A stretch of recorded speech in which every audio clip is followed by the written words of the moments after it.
उत्पत्ति का किताब 21 अध्याय और 9 वचन। तब सारा को मिस्री हाजिरा का पुत्र जो इब्राहिम से उत्पन्न हुआ था हंसी करता हुआ देख पड़ा। हाजिरा का पुत्र इश्माइल वचन में बहुत साफ लफ्जों में लिखा हुआ है। परमेश्वर का पवित्र शास्त्र सच्चाई को प्रकट करता है। इश्माइल हंस रहा है इसहाक, इब्राहिम और सारा को देखकर। क्या घटना घटी ये कहना तो काफी मुश्किल है, पर हाँ ये जरूर हो सकता है कि 90 साल की एक बूढ़ी स्त्री के गोद में जब वो एक बच्चे को देख रहा है, वो उसके बुढ़ापे पर हंस रहा है। वो हंस रहा है इसहाक पर कि वो एक बूढ़े माता पिता का बेटा है। 10वां वचन, सो इस कारण उसने इब्राहिम से कहा, इस दासी को पुत्र सहित बरबस निकाल दे, क्योंकि इस दासी का पुत्र मेरे पुत्र इसहाक के साथ भागीदार होगा। जब सारा ने इन बातों को अपने पति से कहा तो हम आगे देखते हैं इब्राहिम को ये बात कैसे लगी। सारा ने उसे हंसते देखा और उसने इसहाक और इश्माइल के जीवन के द्वारा आने वाला अपने परिवार के उस पूरे भविष्य को देखा कि आज अगर ये लड़का मेरे लड़के की हंसी कर रहा है, आने वाला भविष्य में भी वो उसकी हंसी करेगा। वो एक अच्छी मां है। वो अपने बेटे के सिर्फ वर्तमान को ही नहीं परंतु अपने भविष्य पर भी नजर लगाए हुए हैं।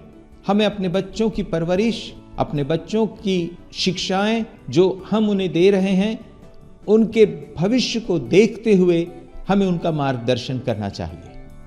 और जब सारा ने ये बात इब्राहिम से कही तब इब्राहिम क्या कहते हैं, इब्राहिम क्या सोचते हैं, हम पढ़ते हैं उत्पत्ति का किताब और उसका 21 अध्याय का 11 वचन। यह बात इब्राहिम को अपने पुत्र के कारण बहुत बुरी लगी।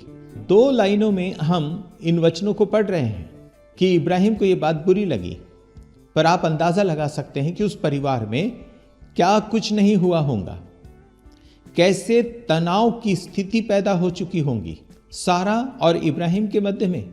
और इब्राहिम सारा की बात को मानने के लिए तैयार नहीं है। ये वो इब्राहिम है जिसने परमेश्वर से कहा था कि इश्माइल तेरे नजरों में बना रहे, बस प्रभु इतना ही काफी है। तब परमेश्वर पिता ने उससे कहा था कि तुझसे और सारा से एक निज पुत्र उत्पन्न होगा, उसका नाम तो इसहाक रखना।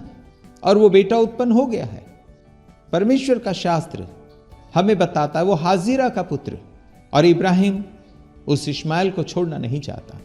घर में बड़ा तनाव है, पर इस तनाव को और ये एक बड़े प्रॉब्लम को कैसे दूर किया गया और कैसे इसको सॉल्व किया गया है, आइए हम परमेश्वर के चुने हुए उस परिवार के जीवन की इन घटनाओं के भेद को देखकर हम समझने की कोशिश करते हैं। 12 वचन, तब परमेश्वर ने इब्राहिम से कहा, उस लड़के और अपनी दासी के कारण तुझे बुरा ना लगे, जो बात सारा तुझसे कहे उसे मान, क्योंकि जो तेरा वंश कहलाएगा सो इसहाक ही से चलेगा।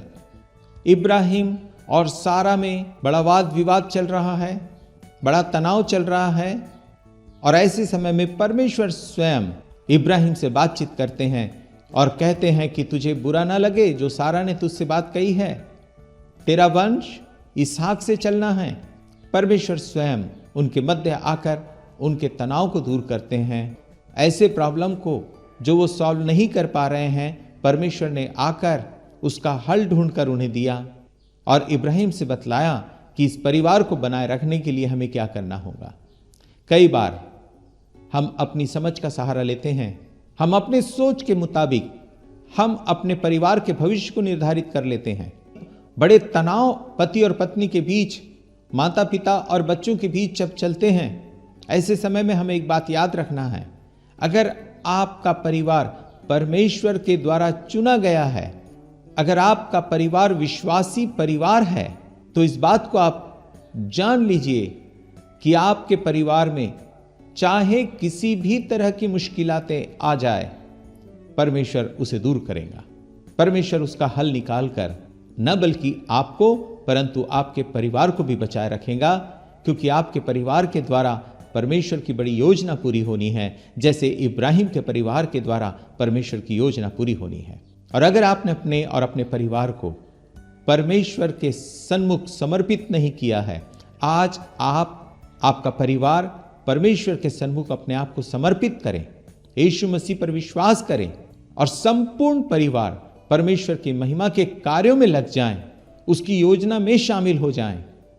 और जब हम ऐसा करते हैं तो परमेश्वर के वो प्रतिज्ञाएं, परमेश्वर की वो आशीषें, परमेश्वर का अनुग्रह और उसकी करुणा आपके परिवार में बनी रहेंगी और आपका परिवार भी उस अनुग्रह और उस करुणा के द्वारा, परमेश्वर की दया के द्वारा, परमेश्वर के प्रेम के द्वारा बना रहेगा। जो बात सारा तुझसे कहे उसे मान, क्योंकि जो तेरा वंश कहलाएगा सो इसहाक सी चलेगा। उत्पत्ति 21 अध्याय 13 वचन, दासी के पुत्र से भी मैं एक जाति उत्पन्न करूंगा, इसलिए कि वो तेरा वंश है। उत्पत्ति 21 अध्याय 14 वचन, सो इब्राहिम ने बिहान को तड़के उठकर रोटी और पानी से भरी चमड़े की थैली भी हाजिरा को दी और उसके कंधे पर रखी और उसके लड़के को भी उसे देकर उसको विदा किया। इब्राहिम ने परमेश्वर की बात को मान लिया। हमें परमेश्वर की बातों को मानना है, चाहे वो हमारे मन को ठीक लगे, चाहे वो हमारे दिल को ठीक लगे, चाहे वो हमारे परिवार को ठीक लगे या न लगे। हमें परमेश्वर की बातों को मानना है, क्योंकि परमेश्वर वही बात हमसे कहेगा जिन बातों को मानने के द्वारा हमारे परिवार में परमेश्वर की महिमा होगी। और आगे के वचन को हम पढ़ते हैं और वहां लिखा हुआ है, सो वह चली गई और बेरशेबा के जंगल में भ्रमण करने लगी। हाजिरा अपने बेटे को लेकर चली गई। इब्राहिम ने सारी बातें उससे समझा दिया। हाजिरा ने भी इन बातों को समझ लिया कि हां, हमारा इस परिवार में रहना आगे रगड़े झगड़े को ही पैदा करना होगा, वाद विवाद ही होंगी, तर्क वितर्क ही होगा।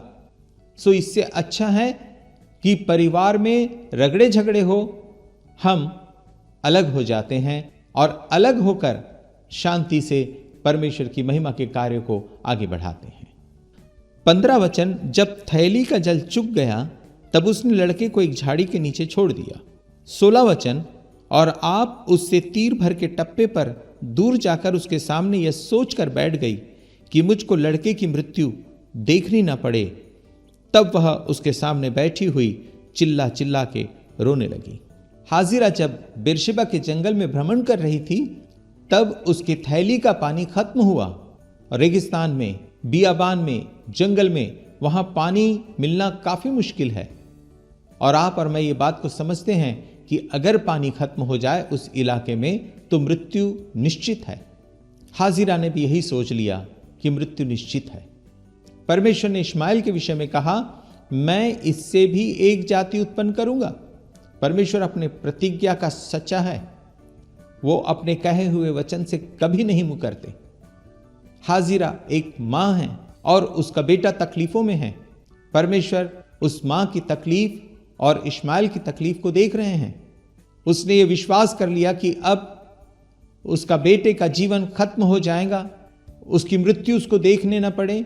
उसने एक स्थान पर उसे रख दिया और खुद अलग जाकर चिल्ला चिल्ला कर रोने लगी कि उसके बेटे की मृत्यु का अंतिम समय निकट आ गया है। पर परमेश्वर के कहे हुए वचन वो भूल गई। हमारे जीवन में भी जब तकलीफें परेशानियां आती है, हमारे परिवार के लोगों के जीवन में जब तकलीफें परेशानियां आती है, हम परमेश्वर के वचनों को भूल जाते हैं। हम रोते हैं, चीखते हैं, चिल्लाते हैं, विलाप करते हैं, पर परमेश्वर के वचनों पर हमारा ध्यान नहीं रहता। परमेश्वर हमारा चरवाहा है, हमें कुछ घटी ना होगी। परमेश्वर हमारी ओर है, हमारा विरोधी कौन हो सकता है। जैसे मुर्गी अपने बच्चों को अपने पंखों तले छुपाए रखती है, ऐसा परमेश्वर हमारी रक्षा करने वाला है। वो हमारी रक्षा करता है और करता रहेगा। हमें उनके वचनों पर सिर्फ ध्यान ही नहीं देना, परंतु उसे स्मरण रखते हुए ऐसे समय में जब हम तकलीफों से गुजर रहे हैं, उसे याद करके हमें अपने विश्वास को मजबूत बनाना है। और जो हमारी आंखें देखती है, जो हमारे कान सुनते हैं, उन बातों पर नहीं, हमें अपने परमेश्वर पर भरोसा कायम रखना है। 17 वचन, और परमेश्वर ने उस लड़के की सुनी और उसके दूत ने स्वर्ग से हाजिरा को पुकार के कहा, हे हाजिरा, तुझे क्या हुआ? मत डर, क्योंकि जहां तेरा लड़का है वहां से उसकी आवाज परमेश्वर को सुन पड़ी है।